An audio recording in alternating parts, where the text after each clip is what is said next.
মহাকাশে গবেষণার জন্য যেন একের পর এক শিডিউল বাঁধা খাতায় আরও এক গবেষণায় নতুন চমক আনতে চলেছে ভারতীয় মহাকাশ গবেষণা সংস্থা ইসরো। এবার চাঁদ মঙ্গল সহ ইসরোর নজরে এবার শুক্র।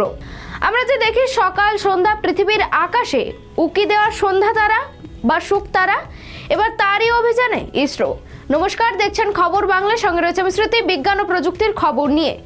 সন্ধ্যা তারা বা শুক তারার রহস্য সন্ধানে ইসরোকে অভিযান চালানোর অনুমতি কেন্দ্রীয় সরকারের। মহাকাশ গবেষণার পথে ইসরোর এই অভিযান বড় সড় চমক হতে চলেছে বলে মনে করছেন বিজ্ঞানীরা। কেন্দ্রের অনুমোদনের সঙ্গে সঙ্গে শুরু হয়ে গিয়েছে অভিযানের প্রস্তুতিও।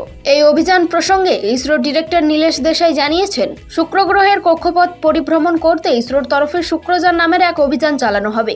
2028 সালে পৃথিবীর প্রতিবেশী এই গ্রহের উদ্দেশ্যে রওনা দেবে শুক্রযান।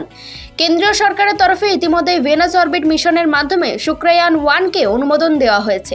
এই অভিযানের লক্ষ্য হবে শুক্র গ্রহের খুঁটিনাটি পরীক্ষা ও সেখান থেকে যতটা সম্ভব তথ্য তুলে আনা। এমনিতে শুক্র গ্রহকে পৃথিবীর যমজ গ্রহ হিসেবে দেখেন বিজ্ঞানীরা। পৃথিবীর মতো পরিস্থিতিতেই তৈরি হয়েছিল এই গ্রহ, তারপর কিভাবে পৃথিবী থেকে ভিন্ন রূপ নিল গ্রহটি তা জানাই হবে এই অভিযানের মূল লক্ষ্য। বিজ্ঞানীরা জানার চেষ্টা করবেন এই গ্রহের বায়ুমণ্ডল সম্পর্কে, পাশাপাশি জানা যাবে সে শুক্র গ্রহ একটা সময় মানুষের বাসযোগ্য বলে মনে করা হতো, তা কিভাবে এতখানি প্রতিকূল হয়ে উঠল।